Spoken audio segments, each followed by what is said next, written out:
toutes et à tous et bienvenue dans cette nouvelle vidéo. Je suis très heureux de vous retrouver. Nous démarrons tout de suite cette Ricky Hebdo. Pas de montage, pas d'effets spéciaux cette semaine. Pour une simple et bonne raison, c'est que nous sommes samedi au moment où j'enregistre cette vidéo, samedi soir. Et j'ai montre en main 20 minutes pour vous tourner cette Ricky Hebdo. Donc revenir sur l'actualité de la semaine et préparer les plans, revenir un petit peu sur la semaine que j'ai eue, et vous en doutez qui n'a pas été simple de mon côté, mais finalement c'était pas si mal aussi en réalité, donc je vais revenir sur ces points-là. Pas simple parce que je vais continuer plutôt à chercher des ventes dans l'ensemble des actifs, et je pense que pas besoin d'avoir de bons yeux pour voir qu'il fallait plutôt être à l'achat cette semaine. Donc on va revenir sur tout ça, on va revenir d'abord sur le calendrier économique. On va d'ailleurs revenir d'abord sur un petit peu ce que j'ai voulu faire cette semaine. Je pense que c'est important, je l'ai dit, je l'ai répété, vous pouvez aller voir toutes mes ries quotidiennes, à part jeudi où j'étais plutôt intéressé par des achats sur les graphiques. Sinon j'ai quasiment tout le temps voulu privilégier les ventes.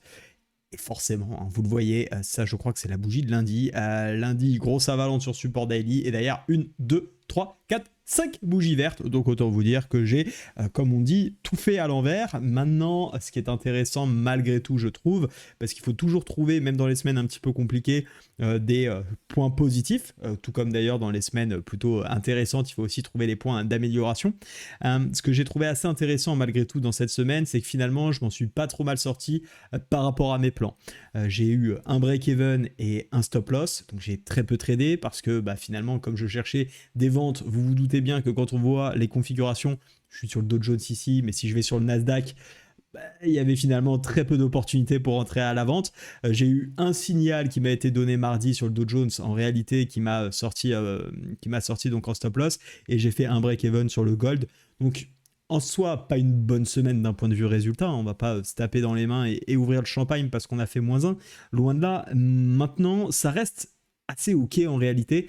Ce que j'ai aimé, c'était malgré tout ma discipline, de rester malgré tout assez méthodique. Alors, je ne dis pas qu'il n'y a pas eu des erreurs sur le fait que j'aurais pu et peut-être dû même prendre des trades à l'achat.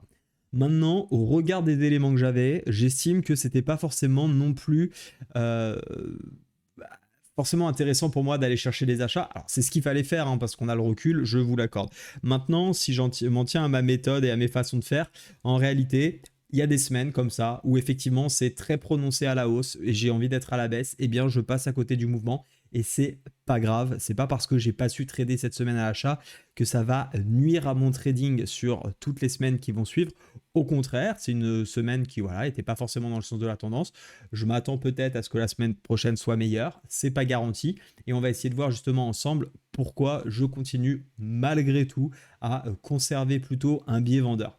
Le biais vendeur, on va revenir sur les tendances, sur les points de vue purement techniques, mais j'ai aussi envie de revenir d'abord sur le calendrier économique, sur ce qui s'est passé la semaine dernière pour essayer d'intégrer certaines données qui sont quand même importantes et essayer de voir pourquoi finalement, même si les données n'étaient pas très bonnes, ça a quand même monté. Je pense que le scénario sur lequel tout le monde est encore en train de tabler et en train de miser, à mon sens en tout cas, c'est encore cette histoire de Fed, est-ce qu'elle va augmenter les taux ou pas, et on est tous dans... en tout cas, le marché est plutôt dans cette expectative de se dire tout ce qui sera une mauvaise nouvelle en réalité d'un point de vue économique sera une bonne nouvelle parce que la Fed, du fait de la mauvaise économie, en tout cas des mauvaises publications, pourrait effectivement ne pas augmenter ses taux. On a toujours cette crainte d'avoir cette Fed qui augmente encore un peu plus ses taux à l'avenir. Alors peut-être pas sur décembre, peut-être encore en 2024. Et pour l'instant, en tout cas, j'ai l'impression que ce narratif prime, en tout cas sur le court terme, et c'est ce qui, a priori, en tout cas, a expliqué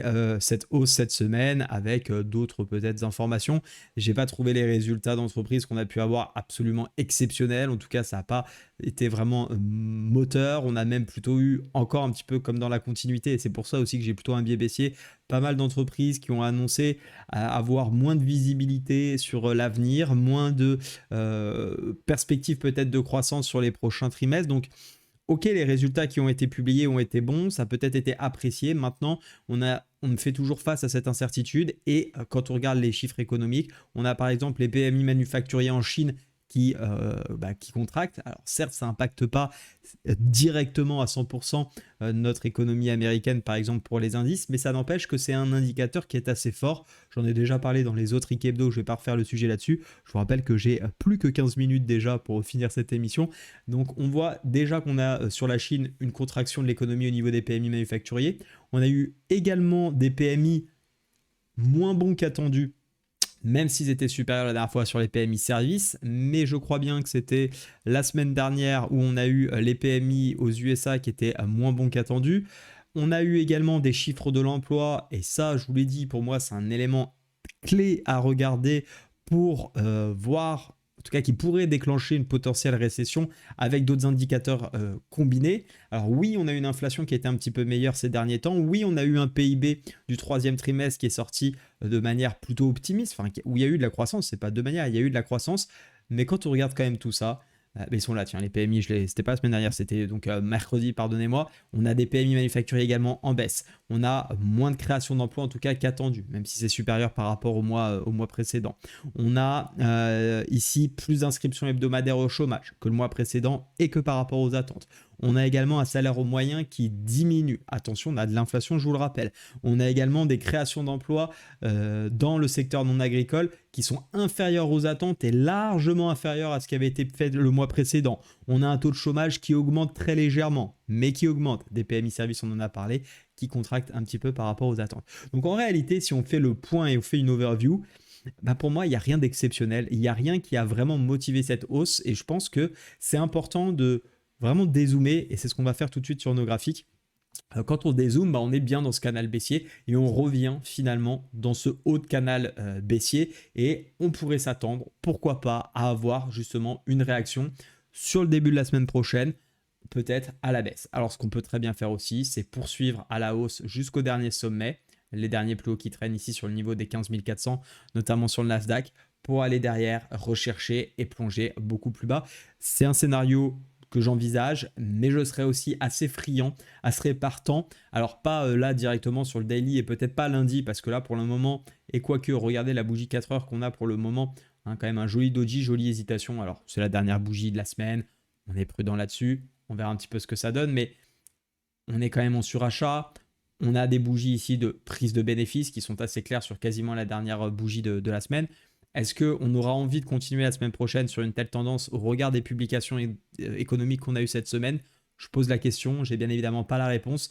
Pour moi, en tout cas, c'est important de regarder nos tendances de fond. Et clairement, sur le Nasdaq, on n'est pas dans une tendance très haussière, sur en tout cas depuis le mois de juillet. On est plutôt dans un mouvement correctif. Tant qu'on ne s'extirpe pas de ce canal, je reste sur cette tendance baissière. Tant qu'on ne reprendra pas d'ailleurs les 15 468, je reste également dans cette tendance baissière de fond. Et on essaiera de trader les potentiels retournements, reprises de cette tendance de fond pour pouvoir accompagner le mouvement à la baisse. Donc oui, je garde en tout cas en ce dimanche, on va dire en ce lundi, un biais vendeur à vouloir toujours vendre cet actif. Je m'attends à ce qu'on ait une potentielle correction et j'essaierai de me positionner pour être toujours conforme à mon plan. Maintenant, il ne faut pas oublier que sur le plus court terme, pour le coup, on a de l'impulsion haussière. 4 heures, c'est plutôt haussier. 1 heure, on est clairement dans une belle dynamique haussière. On va d'ailleurs commencer à enlever tout ce qui ne nous intéresse plus. C'était plutôt les scénarios, ça, de la semaine passée. Donc là, clairement, ça n'a plus trop sens. On efface tout ça et on garde les zones prioritaires, j'ai envie de dire, qui pourraient nous intéresser à plus court terme pour la semaine prochaine. Pourquoi pas un petit repli sur les 0,618? Et bien évidemment, on va y aller étape par étape parce que pour l'instant, sur le court terme, on est quand même dans une impulsion haussière. On n'a pas de signaux réels de retournement à part potentiellement cette bougie. C'est très court, c'est 1 heure, c'est la dernière du vendredi. Je reste assez prudent à ce niveau-là. Mais en tout cas, pour moi, sur le Nasdaq, privilégier quand même cette tendance de fond. Et dans cette tendance de fond, je chercherai des ventes quand j'aurai des signaux. Si on a encore de la volonté acheteuse et des volumes qui portent finalement ces mouvements, peut-être qu'il faudra continuer. Concernant le Dow Jones, regardez, on est revenu pile poil dans cette zone de polarité. On a eu un rebond ultra puissant. Il suffit de regarder la bougie, comment vous dire, weekly. Franchement, c'est assez impressionnant. On a une bougie weekly qui a récupéré, allez, on va pas compter celle-ci, 1, 2, 3, 4 bougies précédentes. Ce qui a été fait sur les 4 semaines précédentes à la baisse a été tout remonté en une semaine. Donc forcément, ça laisse un petit peu pantois, si je peux le dire ainsi.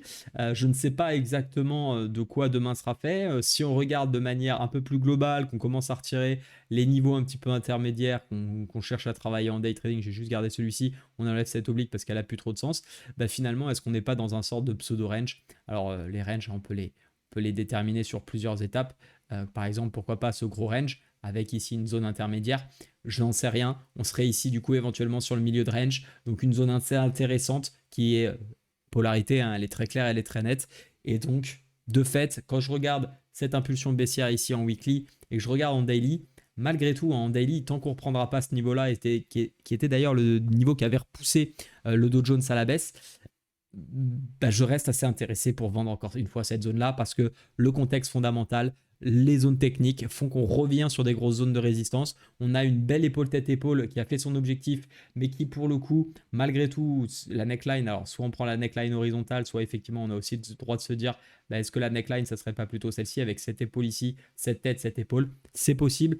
Par contre, bah, ce sera un petit peu différent parce que si on vient de tester cette oblique, on aura repassé ce point haut-là. Moi, je pense que tant qu'on est sous ces gros niveaux de résistance, je serais plutôt d'avis à repartir dans cette impulsion qu'on a de fond ici, qui est clairement sur la tendance baissière. On a un double niveau de contact, on a un petit peu la même chose d'ailleurs sur le DAX dont on va parler dans un instant. Et forcément, encore une fois, j'ai envie de dire, j'ai envie de reprendre des ventes. Alors oui, je l'ai dit déjà la semaine dernière et je me suis complètement planté. C'est pas parce qu'on se trompe une fois que ça y est, il faut se dire, bon bah du coup je me suis planté donc je fais tout l'inverse.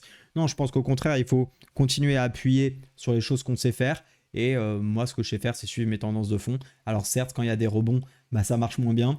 On prend moins de trades, on fait moins de résultats. Mais on le sait très bien aussi, si je repense au mois d'août, même si je repense au mois de septembre qui a été plutôt très bon, octobre qui a été correct dans l'ensemble, bah finalement, on a su trader les tendances et c'est dans ces moments-là on a fait de la performance. Ces mois-là nous permettent de couvrir les mois ou en tout cas les périodes, parce qu'on va peut-être pas parler d'un mois quand on va parler de la première semaine de novembre, qui peuvent être potentiellement moins bonnes. Le mois est encore long, on ne regarde de toute façon pas nos résultats sur une semaine ni ne serait-ce que sur un mois. Si j'avais dû m'arrêter au mois de mars et avril où j'ai pas fait des très bons résultats, bah, j'aurais probablement laissé écouler l'année, alors que finalement bah, c'est plutôt sur le fin de deuxième trimestre, début de troisième trimestre, où on a plutôt très très bien cartonné, et ce qui me permet de faire mon année en réalité. Donc voilà, toujours être conscient que le trading, c'est pas toujours facile, c'est pas toujours dans notre sens, ça fera pas toujours ce qu'on veut. Le but, c'est de rester le plus méthodique possible, accepter que parfois bah, les autres ont raison, parce que je sais qu'il y avait énormément de gens qui étaient à l'achat, et il fallait être à l'achat.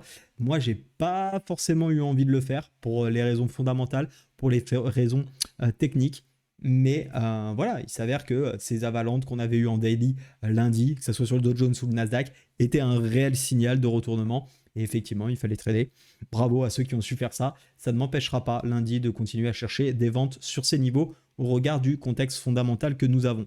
D'ailleurs, j'en profite pour faire un petit parallèle sur le fondamental parce que les amis, j'avance énormément sur la formation Market Pro. Vous le savez, cette formation qui vous permet de maîtriser en moins de 5 heures les fondamentaux. Je suis en train de tourner les vidéos actuellement et je vous ai présenté donc samedi quelques captures d'écran sur ce à quoi on va travailler sur les vidéos, justement, les thèmes que j'aborde. Donc là, on est plutôt sur des cas d'exemple sur lesquels je reviens. On explique les impacts, on essaye de comprendre pourquoi il y a eu ces mouvements-là. On va parler bien évidemment des obligations, des impacts entre les différents actifs. Et quand on a une nouvelle, qu'est-ce qui se passe sur tel actif et qu'est-ce que ça peut engendrer sur l'autre. Essayer de trouver cette interconnexion, cette relation entre les différents actifs pour avoir une vision assez globale pour tout simplement prendre des positions, non pas sur la journée et juste réfléchir avec nos œillères sur une journée parce qu'on voit une petite configuration, mais vraiment avoir un contexte macroéconomique, géopolitique qui nous aide à prendre des décisions en s'appuyant bien évidemment sur l'aspect technique qui reste pour moi à privilégier, mais le fait de voir la globalité de ce marché, et c'est d'ailleurs ce qui m'a permis au mois d'août et au mois de septembre tout simplement de travailler à la vente alors qu'on était plutôt dans une dynamique haussière. Tout le retournement, on l'a très bien pris parce que justement on a eu des signaux, des informations dont je me suis appuyé et que je vous partage dans cette formation qui m'ont permis d'aller travailler à la vente. Alors certes, cette semaine, ça s'est un petit peu moins bien passé, c'est un petit peu comme l'analyse technique. De toute façon, les marchés ne réagissent pas parfaitement aux news. Il y a différentes façons de voir les news, comment elles sont publiées. Mais en tout cas, tous ces exemples ici, je vous en ai donné plusieurs. L'impact des taux directeurs sur les obligations. Pourquoi analyser les obligations même si on ne les traite pas. Je vais venir bien évidemment vous expliquer et revenir sur tous les impacts qui vont influencer l'offre et la demande et donc nos différents actifs. Et puis on parlera aussi élasticité du prix. C'est quelques sujets que je vous ai pris dans ma formation. Sachez que j'avance bien. Il y a toujours une offre exceptionnelle de moins 50% jusqu'au 1er décembre. Et pour tous ceux qui s'inscrivent avant le 20 novembre, vous êtes également conviés à un coaching collectif gratuit qui a une valeur de 99 € mais qui cette fois-ci sera offert, sur lequel je vous expliquerai en détail ma méthode d'analyse technique qui vous permettra soit de compléter finalement votre façon de faire, soit de découvrir une vraie méthode, comment je travaille régulièrement, notamment avec la tendance et les zones. On reviendra sur ces sujets, puis je vous livrerai quelques petits trucs et astuces que je pense qui sont importants pour bien démarrer dans le trading. Donc en réalité, se payer cette formation, c'est non seulement acquérir des bases sur la partie fondamentale et se donner aussi l'opportunité de découvrir une façon d'aborder techniquement et de manière structurée les marchés. Profitez-en, il n'y en aura pas pour tout le monde, il y a encore quelques places disponibles, donc n'hésitez pas à y aller. Il me reste 5 minutes pour finir sur les actifs majeurs. On retrouve ici bien la tendance baissière qu'on a sur le DAX. Je vous en ai parlé, alors je l'ai entouré un petit peu plus loin, mais sur les derniers jours, je vous ai dit ça sera intéressant de chercher des ventes si on arrive à rejeter cette oblique et les 0,618. Regardez ici ce qu'on a eu. On a un joli rejet. Alors pour le coup, le DAX a également bien réagi à l'achat. Si on revient un petit peu sur la semaine, on le voit, hein, 4 bougies vertes avec une rouge ici en gap. La différence, c'est que pour le coup, en Allemagne, on a eu quelques pseudo bonnes nouvelles, en tout cas effet court terme, un peu effet fraîcheur, si on peut le dire ainsi, mais je ne suis pas sûr que ça change fondamentalement ce qui se passe actuellement sur l'Allemagne, qui est quand même le mauvais élève de l'Europe sur tout un ensemble de sujets dont j'ai parlé, notamment les PMI, mais pas que, et ce qui en fait qu'on revient sur un très joli niveau de short ici, si on prend le 0,618 de cette dernière baisse. En revanche, certes, la zone ici est intéressante et elle peut se travailler à la vente. Attention, on a une jolie zone de polarité. Ce qui m'intéresserait vraiment de voir la semaine prochaine, c'est pourquoi pas lundi réintégrer directement cette zone avec un beau mouvement de vente. Et dans ce cas-là, repartir dans la dynamique baissière. Et là, c'est pareil, hein, comme je vous disais un petit peu dans le Dow Jones et le Nasdaq, on continue à travailler les configurations. Ce gros canal baissier, on est dans une configuration baissière, on est sur le haut du canal. C'est clairement un bon endroit pour trouver des shorts. Encore plus quand on a ce contexte macroéconomique. Je voulais juste aussi vous parler, je saute un peu du coq à l'âne, hein, cette vidéo, vous le voyez, elle n'est pas du tout préparée. L'idée, c'est un petit peu de vous parler des différents actifs que je vous présente. Je n'ai pas du tout fait de vidéo scriptée, d'ailleurs, j'en fais quasiment pas, à part sur certains tutos. J'aime bien laisser place au discours, en tout cas sur le taux obligataire. Alors peut-être que certains d'entre vous ne le regardent pas, mais il est hyper intéressant ce taux obligataire. Il me permet de montrer, et très souvent, il est corrélé aux indices, de manière négative, c'est-à-dire que quand lui monte, il y a des chances que les indices baissent. C'est pas toujours le cas. Il faut comprendre l'environnement, encore une fois, global. C'est pas parce que le 10 ans baisse que nécessairement les actions vont se mettre à baisser. Mais ça reste assez intéressant de voir qu'on est revenu sur une jolie zone de support ici, sur les rendements obligataires en tout cas, et belle réaction dessus avec jolie configuration comme on avait pu l'observer. Alors bien évidemment, ce qui s'est passé ne veut pas dire que ça se reproduira, mais on observera quand même certaines similarités. Et encore une fois, je m'attends à ce que s'il y a un rebond sur le taux obligataire 10 ans, ça corrige du côté des indices. Donc voilà tout un ensemble, au-delà de l'aspect pur technique de mon graphique, qui me donne envie, encore une fois, à tort, à raison, l'avenir nous le dira. Mais je suis quand même assez convaincu de continuer les ventes, même si on est dans un joli rebond haussier. Le gold, alors là, c'est là où j'ai d'ailleurs fait mon BE, avec ce triangle ascendant dont je vous avais parlé en début de semaine. Malheureusement, on est revenu dedans, j'ai envie de dire, on le retravaille, ce triangle, on n'en est pas vraiment sorti, fausse sortie. J'avais réussi à prendre une jolie position, c'était sur cette bougie là lundi, si je dis pas de bêtises. Je vais juste m'assurer que ça soit bien celle de lundi. Ouais, c'est ça, lundi 30 octobre. On avait une jolie configuration, c'est pas vraiment parti, on a eu des échecs en day trading là-dessus. Du coup, je suis repassé assez vite break-even. J'ai plutôt eu de la réussite parce que effectivement ça a plutôt chuté par la suite, je me serais fait sortir. Il s'est rien passé hein, sur le gold, qu'on soit honnête. On va regarder la bougie, je sais même pas à quoi elle ressemble cette bougie weekly, mais ouais, elle ressemble pas. Ok. Je la voyais même pas comme ça, mais peu importe, elle est effectivement assez représentative. On n'a pas vraiment de direction qui a été poursuivie. En revanche, ce qui est intéressant, c'est de voir que le niveau rouge ici, pour l'instant, il n'est pas réintégré et que finalement, chercher des achats reste toujours plus intéressant, d'autant plus si on s'en fie au contexte un petit peu actuel. Il me reste 1 minute pour clôturer. Qu'est-ce que je vais choisir pour clôturer cet actif ? Allez, l'euro-dollar, ça peut être intéressant pour nos amis qui traitent le forex. Regardez, on a une sortie par le haut pour le moment de ce canal. Alors attention, parce que ce canal-là, pour moi, c'était plutôt un canal de correction. Ok, on s'attend effectivement à avoir ici ce canal qui est assez intéressant. Pourquoi on a une réaction de l'euro ? Peut-être parce qu'effectivement, si la Fed, l'ensemble du marché a considéré que la Fed n'allait pas forcément augmenter ses taux, ça laisse l'euro plutôt décoller.